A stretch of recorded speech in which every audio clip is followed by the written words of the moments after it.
이렇게 수요 예배에 나오신 여러분 위에 하나님의 크신 은혜와 복이 임하시기를 주님의 이름으로 축원합니다.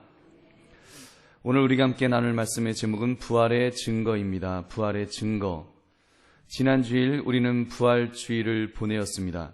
예수님께서 십자가에서 죽으시고 사흘 후에 다시 살아나셨습니다. 이것을 가리켜 우리가 부활이라고 이렇게 말합니다. 그래서 기독교에서 이 부활이라는 단어는 핵심 가치를 지닌 굉장히 중요한 단어입니다. 부활, 즉 죽은 자가 다시 살아났다. 여러분, 사실 인간으로서 받아들이기 힘든 개념이기도 합니다. 왜냐하면 이 지구상에서 죽음 이후에 그 계속되는 것은 아무도 없기 때문입니다. 죽으면 다 끝납니다.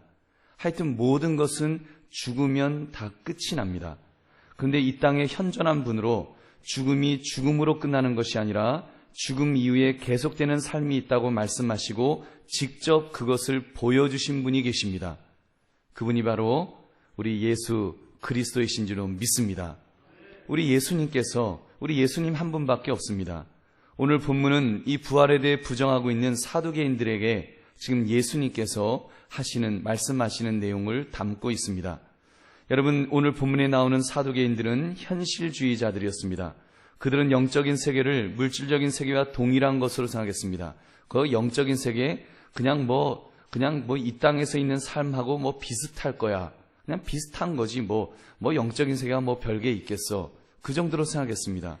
고린도전서 2장 14절을 보면 육에 속한 사람은 하나님의 성령의 일들을 받지 아니하나니 이는 그것들이 그에게는 어리석게 보이며 또 그는 그것들을 알 수도 없나니 그러한 일은 영적으로 분별되기 때문이라. 여러분, 성령의 사람이 아니면 성령께서 그 마음속에 영적인 세계에 대해서 이해할 수 있는 힘을 주시지 않으면 모른다는 것입니다. 이 사두개인들 참 어떻게 보면 그래도 민족의 지도자들로서 많이 배운 사람이고 똑똑한 사람이고 사람들을 이끌어가는 지도력 있는 사람들이었음에도 불구하고 이들은 지금 영적인 세계에 대해서 알지 못했습니다. 그래서 지금 굉장히 부활이 없다고 주장하면서 아주 어리석은 질문을 지금 던지고 있습니다. 그들이 논박하는 논지는 율법에서 말씀하는 계대 결혼을 비유로 들고 있습니다. 계대 결혼. 이 계대 결혼이라는 것은 형이 자손이 없이 죽으면 그 동생이 그 형수와 결혼하고 그리고 또 그 형수와 결혼해서 장남을 통해서 그 가문을 이어가도록 만드는 법입니다. 그래서 형이 죽으면 동생이 그 형수와 대신 결혼을 시켜줍니다. 그런데 이런 이야기를 하는 것입니다. 한 여인이 남편이 죽고 시동생과 결혼하고 또 그 시동생도 죽고 그래서 또 그 밑에 동생하고 또 결혼하고 근데 또 그 동생이 또 죽고 또 밑에 동생하고 결혼하고 그래서 또 죽고 그래서 7형제를 그 한 여자가 다 자기 남편으로 다 이렇게 모시고 있다가 그리고 그 여인도 마지막에 죽으면 천국에 갔을 때 그 여자는 누구의 아내가 되겠습니까? 굉장히 재밌는 이야기를 하는 겁니다. 그 여인은 얼마나 바쁠까요? 7 남편을 모시고 살면 천국에서 정신이 없겠네요. 그런 이야기를 지금 하는 겁니다. 속으로 그랬겠죠. 아니면 자기들끼리 야야 형제들끼리 무지하게 싸우겠다. 천국이 천국이겠냐 거기가 지옥이지 그러면서 자기들끼리 낄낄거리면서 이야기했을 것입니다. 지금 사두개인들이 진짜 부활을 믿기 때문에 이런 질문을 한 것이 아닙니다. 부활을 믿지 않는 입장에서 비꼬는 이야기를 하는 것입니다. 이런 식으로 엉망이 된 세상, 그 부활해서 천국에 사는 삶이라는 것은 이렇게 다 꼬여버린 세상 아니냐, 엉망이 된 세상인데 그런 세상에서 살면 뭐 한다고 자꾸 영생이 있다, 부활이 있다, 천국이 있다 그런 말을 하느냐, 그냥 이 땅에서 잘 살다가 가면 되지. 지금 그런 이야기를 이 사두개인들이 하고 있는 것입니다. 바로 그러한 질문에 대해서 예수님은 분명하게 답을 주셨습니다. 마가복음 12장 24절 말씀 우리 함께 같이 읽겠습니다. 시작. 예수께서 이르시되 너희가 성경도 하나님의 능력도 알지 못함으로 오해함이 아니냐. 아멘. 사두개인들이 무엇을 모른다는 것입니까? 2가지. 성경도 모르고 하나님의 능력도 모른다고 예수님은 말씀하십니다. 이게 참 기가 막힌 말씀입니다. 사두개인들은 비록 그들의 현실주의자이긴 했지만 유대인들이었습니다. 하나님을 믿고 하나님의 말씀 토라를 늘 가까이 하는 그런 유대인이었습니다. 그런데 그들이 이 두 가지를 모르고 있다고 말씀하시니 참 그들이 그 이야기 들었을 때 참 기가 막혔을 것입니다. 그렇다면 예수님의 말씀에 따르면 성경 말씀을 정말로 너희가 잘 알고 있다면, 너희가 정말로 하나님의 능력을 알고 있다면 부활을 믿지 않을 수 없다. 너희가 지금 봐라, 부활을 믿지 못하는 거 보면 너희는 두 가지를 모르고 있는 거다. 성경을 모르고 있는 거고 하나님의 능력을 모르고 있는 것이다. 너희가 정말로 그것을 알면 너희는 부활을 부정할 수가 없다라고 예수님 말씀하십니다. 여러분, 그러므로 오늘 이 두 말씀을 우리가 기억하기를 원합니다. 이 말씀을 통해서 우리 부활주의를 막 지낸 우리들로서 우리가 한번 이 성경을 통해서 그리고 하나님의 능력을 통해서 이 부활의 신앙을 우리 다시 한번 굳건히 하시는 이 밤이 되시기를 주님의 이름으로 축원합니다. 첫째, 부활은 성경을 통해 증명될 수 있습니다. 조금 전 말씀을 드렸지만 사두개인들도 기본은 유대인이라 그랬습니다. 아브라함의 후손이라는 말입니다. 그러므로 그들 역시 구약 성경을 가지고 있었고 그 성경을 하나님의 말씀으로 믿고 있었습니다. 아마도 계대 결혼에 대한 이야기도 유다의 며느리 다말 이야기에서 어떤 그 아이디어를 얻지 않았는가 생각해 봅니다.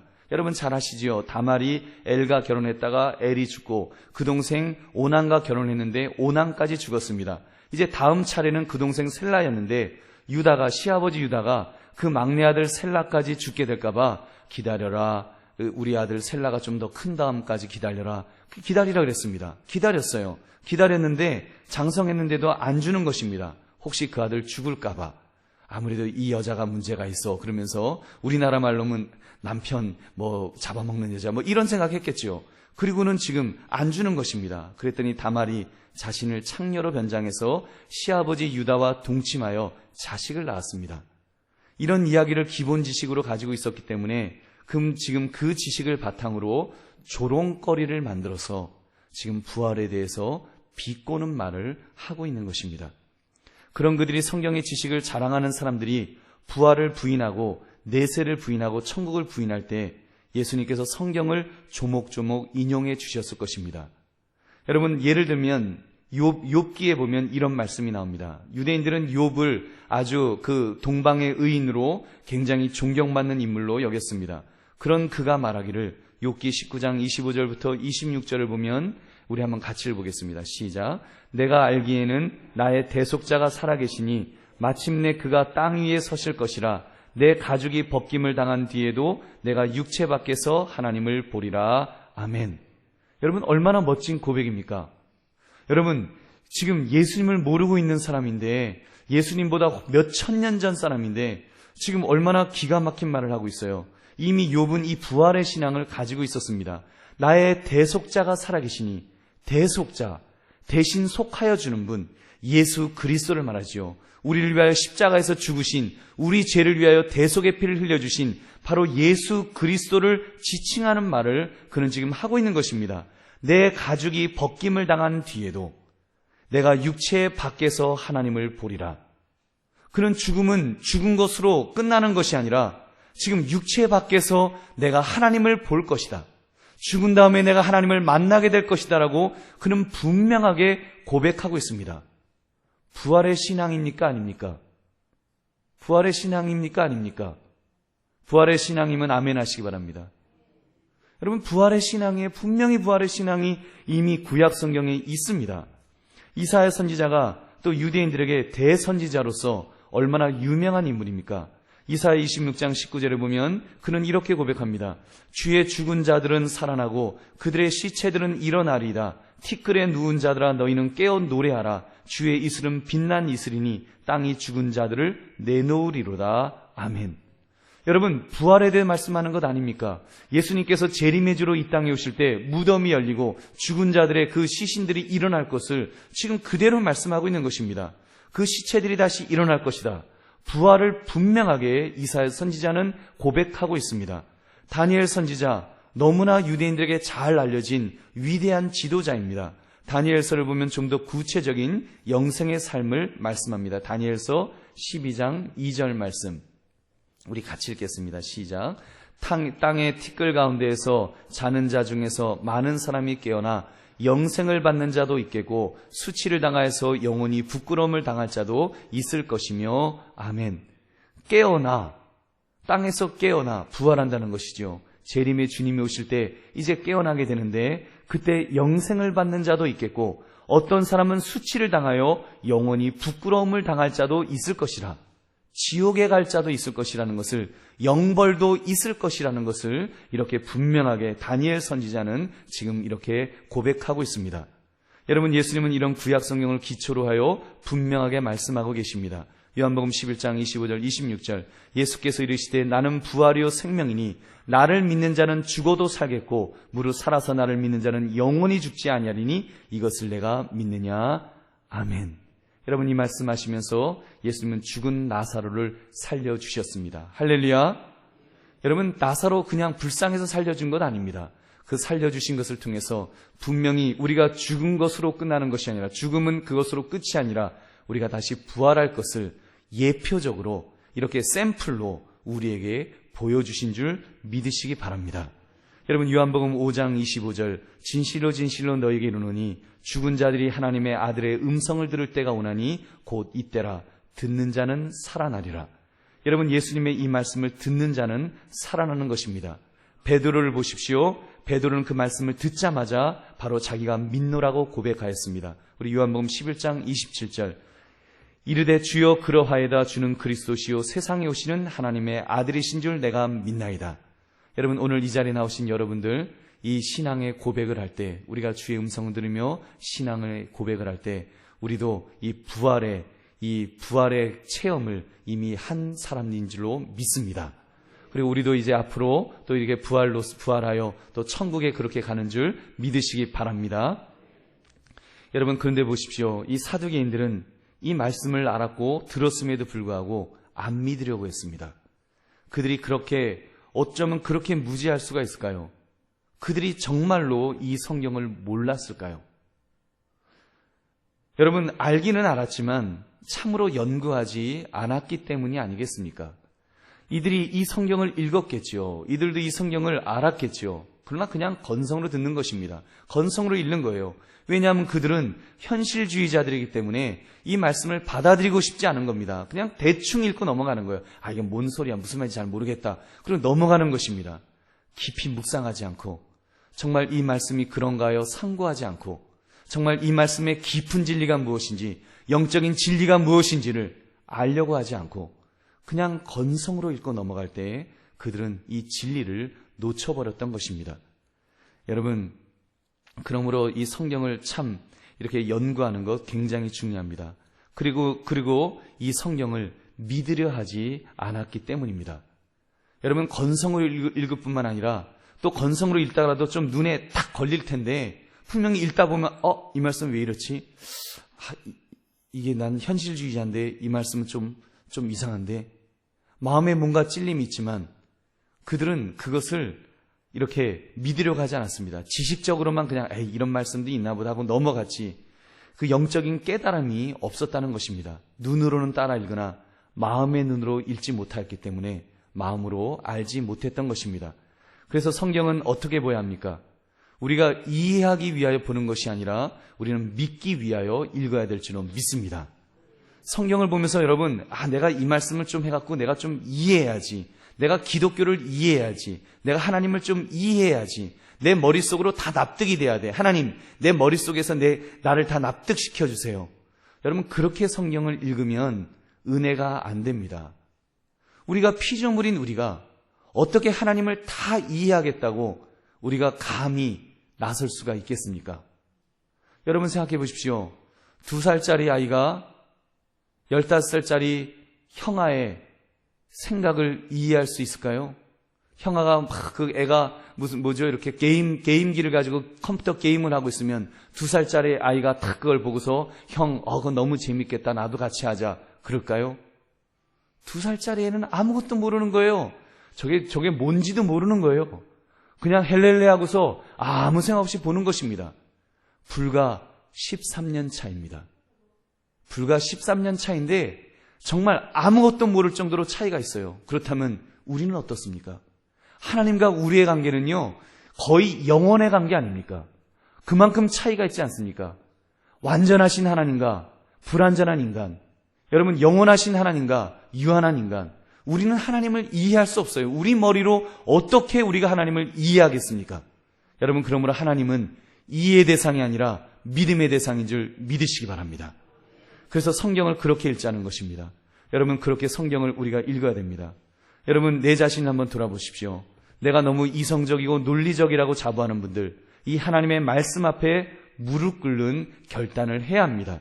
하나님은 이해의 대상이 아니라 믿음의 대상이라 하셨습니다. 하나님, 제가 이제 믿나이다. 저의 믿음 없음을 도와주시옵소서. 그래서 여러분, 혹시 말씀이 조금 이해되지 않는 부분이 있다고 할지라도 그 이해되지 않는 부분을 접어두십시오. 접어두고 하나님, 내가 신앙적으로 좀 더 성숙해지면, 내가 영적으로 좀 더 밝아지면 이 말씀이 깨달아 알게 될 줄로 믿습니다. 그날을 분명히 주실 줄로 믿습니다 하면서 접어두시는 지혜도 필요합니다. 그래도 이해가 안 되면 그때는 그거를 꽁꽁 접으셔서 여러분 기대하십시오. 내가 천국 가서 우리 하나님한테 여쭤봐야지. 얼마나 재밌겠어요. 천국 가서 하나님 앞에, 하나님, 내가 평생 동안 이해가 안 되는 이 구절이 있었는데 하나님 설명해 주세요 하면 하나님이 얼마나 잘 설명해 주시겠습니까? 그럼 그때 아마 천국에는 아하 이 소리가 굉장히 많이 날 것 같아요. 사람마다 궁금했던 것들 하나님 앞에 여쭤보면 하나님은 개인 레슨 해 주실 줄로 믿습니다. 여러분, 그래서 우리가 하나님 앞에서 그런 것들을 이제 깨닫게 하실 때 깨달으면 되는 것입니다. 그러므로 저와 여러분은 이성으로 성경을 판단하는 것이 아니라 영의 눈으로, 영의 귀를 열어서 하나님께서 기록해 주신 이 성경 말씀을 통해 여러분 부활의 신앙을 확실하게 가지시는 저와 여러분 되시기를 주님의 이름으로 축원합니다. 두 번째, 부활은 하나님의 능력을 통해 증명될 수가 있습니다. 사실 이 부활이라는 개념이 얼마나 받아들이기 힘든 개념이지요. 인류 역사를 보면 너나 할 것 없이 다 죽기는 했지만 다시 살아서 돌아온 사람은 한 사람도 없었습니다. 죽음 앞에서는 다 맥을 못 춥니다. 진시황도 석가도 공자도 다 죽기는 했지만 다시 살아나지는 못했습니다. 누군가 좀 죽었다가 다시 살아나갔고 죽은 후에 새로운 삶이 있다, 이런 이야기를 좀 우리 조상 중에라도 누가 좀 해주셨으면 좀 좋겠는데 그런 사람이 없어요. 그러니 여러분, 예수님께서 2000년 전에 제자들 앞에서 말씀하시면서 내가 죽은 후에 사흘 후에 다시 살아나리라 가르치셨을 때 제자들조차도 무슨 말인지 잘 몰랐습니다. 그 나사로가 살았는데도 그래도 잘 몰랐던 것 같아요. 솔직히 부활의 주님을 만나고 돌아와 간증하는 막달라 마리아의 말에 제자들 중 아무도 그 말을 믿은 자가 없었다는 것은 참 놀라운 것입니다. 그런데 얼마나 안타까운 일입니까? 여러분, 왜 부활을 우리가 어떻게 해야 부활을 알 수 있을까요? 부활은 하나님의 능력을 믿을 때, 하나님의 능력이라는 것 앞에서만 이 부활이 이해될 수 있음을 여러분 믿으시기 바랍니다. 하나님의 능력을 생각하면 부활은 이건 뭐 의심할 여지가 없는 것입니다. 전능하신 하나님께서 사람이 죽은 후에 새로운 삶이 시작됨을 말씀하시면 그렇게 될 줄로 믿습니다. 말씀으로 우주 만물을 창조하신 하나님이십니다.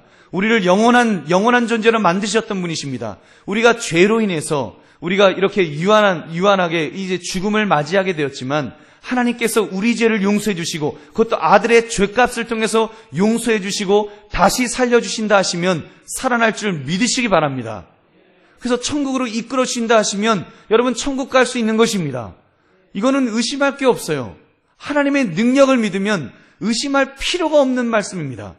문제는 그 하나님의 능력을 믿지 못하기 때문에 여러분, 왜 사람들이 하나님의 능력을 알지 못할까요?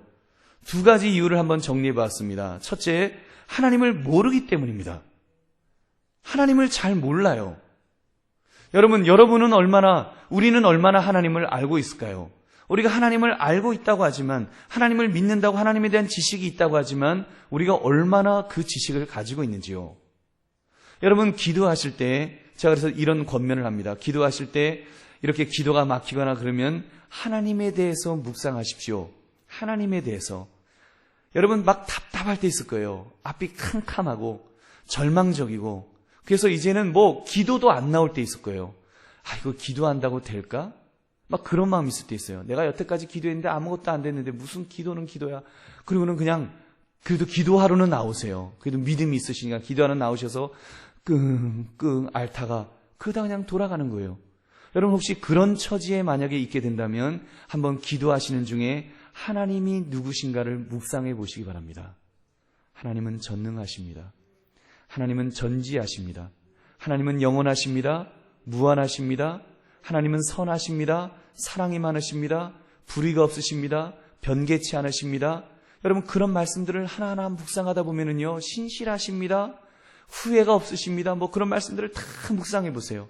그러면요 우리의 마음속에 막 믿음이 막 생겨납니다. 큰 믿음이 생겨나는 거예요. 내가 하나님을 제대로 깨닫지 못했구나. 그런 하나님이신데, 그런 하나님이 나와 함께 계시는데 내가 왜 기도하지 못해? 내가 왜 낙심해? 하고 막 기도가 저절로 나오는 것입니다. 여러분 왜 부활의 신앙을 가지지 못하느냐? 하나님의 능력을 알지 못하느냐? 내가 하나님을 제대로 알지 못하기 때문에. 여러분 그러므로 우리가 말씀을 통해서 정말 우리가 추상적으로 하나님을 아는 것이 아니라 하나하나 하나님을 점점 알아나가시는 저와 여러분 되시기를 주님의 이름으로 축원합니다. 또 한 가지 하나님과 그분의 능력을 믿지 않기 때문입니다. 사실 우리는 자연세계 현상을 통해서도 얼마든지 하나님의 능력을 믿을 수 있습니다. 로마서 1장 20절을 보면 제가 읽겠습니다. 창세로부터 그의 보이지 아니하는 것들 곧 그의 영원하신 능력과 신성이 그가 만드신 만물에 분명히 보여 알려졌나니 그러므로 그들이 핑계하지 못할지니라. 여러분 창세로부터 그의 보이지 않은 것들 곧 그의 영원하신 능력이 하나님의 능력이 만물을 통해서 이렇게 다 보여져 있다는 것입니다. 성경이 아니래도 이미 하나님의 능력이 이 우주 만물을 통해서 다 나타나 있다는 거예요. 여러분 정말입니다. 천안에 가면은 이제 4월달 백꽃이 너무너무 예쁘게 핀대요. 너무너무 아름답대요. 그 아름다운 백꽃 하나님의 아름다움이신 줄로 믿습니다. 하나님이 만드신 거예요. 그걸 사람이 일일이 하나하나 꽃을 다 붙이려고 하면 어떻게 붙이겠어요? 하나님께서 때가 되면은 영양분을 공급받고 따뜻한 햇살 속에서 또 좋은 공기 속에서 꽃이 피게 해주시니까 여러분 아름답게 그 꽃이 피어서 사람들로 하여금 놀랍도록 그렇게 만드는 것입니다.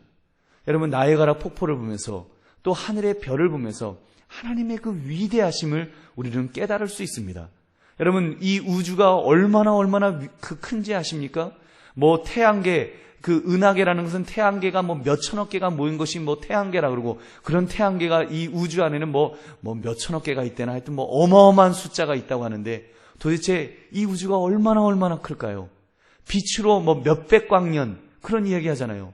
여러분 빛의 속도로 몇백 년을 빛이 달려오는 그 속도로 달려와야지 이 지구까지 도착한다고 하니 도대체 우주가 얼마나 큰 것일까요? 여러분 그 우주를 우리 하나님은 말씀 한마디로 만드신 줄로 믿습니다. 그런 전능하신 하나님이세요. 그런 능력 있으신 하나님을 우리가 진정으로 믿는다면 여러분 우리가 이 정말 우리의 부활 우리가 이제 죽은 후에 부활할 것이라는 것을 우리가 어떻게 안 믿을 수가 있겠습니까? 그 하나님께서 부활을 말씀하시는데 우리가 어떻게 안 믿을 수가 있겠냐는 것입니다. 실상 예수님은 그 증거를 이 부활에 대해서 이렇게 그 말씀하십니다. 하나님께서 우리를 만드신 하나님께서 우리를 다시 살리신다 하시면 그 살리신다는 것을 이렇게 증거해 주셨습니다. 오늘 본문 말씀 마가복음 12장 26절 27절 말씀 우리 함께 읽겠습니다. 시작. 죽은 자가 살아난다는 것을 말할진대 너희가 모세의 책 중 가시나무 떨기에 관한 글에 하나님께서 모세에게 이르시되 나는 아브라함의 하나님이요 이삭의 하나님이요 야곱의 하나님이로라 하신 말씀을 읽어보지 못하였느냐? 하나님은 죽은 자의 하나님이 아니요 산 자의 하나님이시라 너희가 크게 오해하였도다 하시니라. 아멘. 하나님께서 모세에게 당신을 소개하실 때 나는 아브라함의 하나님이요 이삭의 하나님이요 야곱의 하나님이로라 이렇게 말씀하셨다는 것입니다. 하나님이 지금 보세요. 아브라함, 이삭, 야곱은 모세보다 수백 년 전에 살았던 사람입니다. 이미 죽었습니다. 죽은 지 오래되었는데 그런 사람들인데도 하나님은 현재형을 사용하신다는 것입니다.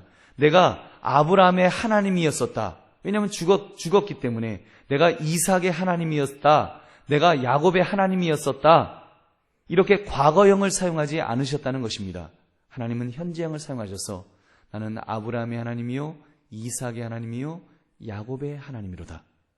왜 하나님이 그렇게 말씀하셨을까요? 왜냐하면 지금 현재 그 아브라함이, 이삭이, 야곱이 하나님과 함께 살아있기 때문인 줄로 믿습니다. 천국에서 지금 함께 생활하고 있기 때문에 하나님은 그냥 현재형을 쓰실 수밖에 없는 것입니다. 하나님에게는 지금 야곱이, 아브라함이 죽은 것이 아니에요. 왜냐하면 이미 천국에서 지금 함께 생활을 하고 계시기 때문에. 여러분 믿으십니까? 여러분 그런 위대하신 하나님이세요. 여러분 그 하나님을 우리가 믿는다면, 여러분 하나님께서 우리에게 내세가 있다 하시면 있는 줄 믿으시기 바랍니다. 여러분 우주 만물을 만드신 하나님께서 천국에 거할 처소를 예비해 놓으셨다 하시면 여러분 우리에게 거할 처소가 있는 줄 믿으시기 바랍니다. 여러분 이것이 믿음입니다. 예수님은 그 천국에서 사신 분으로서 그 영적 세계, 천국의 삶을 그래서 이제 아주 구체적으로 오늘 본문에서 묘사해 주고 계십니다. 마가복음 12장 25절 말씀 같이 읽겠습니다. 시작. 사람이 죽은 자 가운데서 살아날 때에는 장가도가 아니가고 시집도 아니가고 하늘에 있는 천사들과 같으니라. 아멘. 예수님은 아까 처음에 그 사두개인들이 질문했던 그 질문에 대해서 아주 친절하게 대답을 해주셨습니다. 천국에는 지상에서의 부부관계를 뛰어넘는 삶이 있다는 것입니다. 장가도 아니가고 시집도 아니가고 하늘에 있는 천사들과 같으니라. 천국에 가면 가족이었던, 부부였던 기억을 가질 수는 있을 것 같습니다. 있을 것 같아요. 저도 안 가봐서 잘은 모르겠지만 있을 것 같아요. 왜냐하면 부자와 나사로의 비유에서 부자가 땅에 남겨둔 형제를 걱정하는 모습을 보면 알 수 있습니다. 그러나 그것이 그 영혼을 결속하는 것은 아닙니다. 그걸로 결속해갖고 거기 가서도 그렇게 부부? 혹시 모르겠어요, 여러분. 그래, 나 천국 가서도 우리 영감님하고 같이 살았으면 좋겠어. 그런 분도 있지만, 난 노땡큐인데 하는 분도 계실 것 같은데.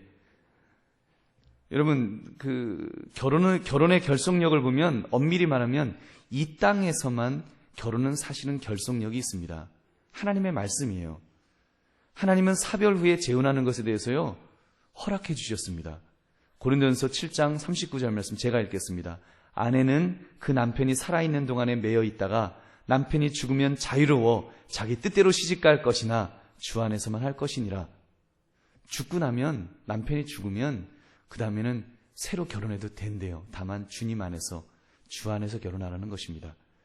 여러분 그렇다면 천국에는 어떠한 부부관계가 남아있을까요?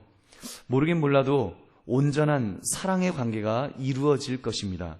온전한 사랑이란 우리의 사랑이 완전해져서 모든 사람을 완전하게 사랑하게 될 것입니다. 이 완전한 사랑, 꼭 부부가 되어서 그 천국에서도 영감 당신은 내 거야, 마누라 당신은 내 거야 이러지 않아도 그럴 필요가 없다는 거예요.